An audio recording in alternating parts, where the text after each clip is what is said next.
अल्लाह के नाम से शुरू जो बड़ा मेहरबान और निहायत रहम वाला है।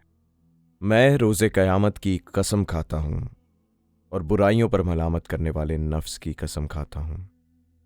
क्या ये इंसान ख्याल करता है कि हम इसकी हड्डियों को जमा ना कर सकेंगे? यकीनन हम इस बात पर कादिर हैं कि इसकी उंगलियों के पोर तक दुरुस्त कर सकें। बल्कि इंसान ये चाहता है कि अपने सामने बुराई करता चला जाए। वो ये पूछता है कि ये क़यामत कब आने वाली है।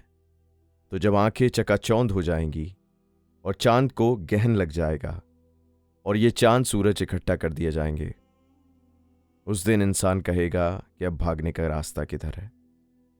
हरगिज नहीं, अब कोई ठिकाना नहीं है। अब सबका मरकज तुम्हारे परवरदिगार की तरफ है। उस दिन इंसान को बताया जाएगा कि इसने पहले और बाद क्या क्या अमाल किए हैं। बल्कि इंसान खुद भी अपने नफ्स के हालात से खूब बाखबर है, चाहे वो कितने ही उज़र क्यों ना पेश करे। देखिए, आप कुरान की तिलावत में उजलत के साथ ज़बान को हरकत ना दें। यह हमारी जिम्मेदारी है कि हम इसे जमा करें और पढ़वाएं। फिर जब हम पढ़वा दें तो आप इसकी तिलावत को दोहराएं। फिर इसके बाद इसकी वजाहत करना भी हमारी ही जिम्मेदारी है।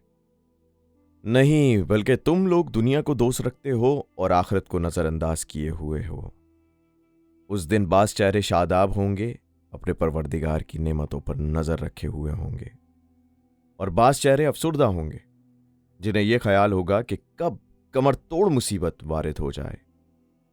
होशियार, जब जान चंबरे गर्दन तक पहुंच जाएगी और कहा जाएगा कि अब कौन झाड़ फूंक करने वाला है, और मरने वाले को ख्याल होगा कि अब सबसे जुदाई है, और पिंडली पिंडली से लिपट जाएगी।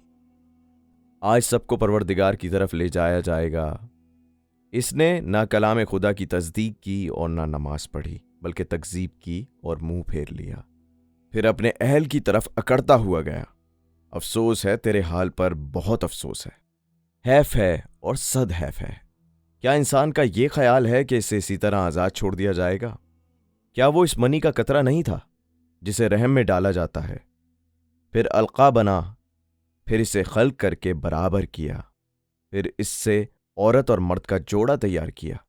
क्या वो खुदा इस बात पर कादिर नहीं है कि मुर्दों को दोबारा जिंदा कर सके?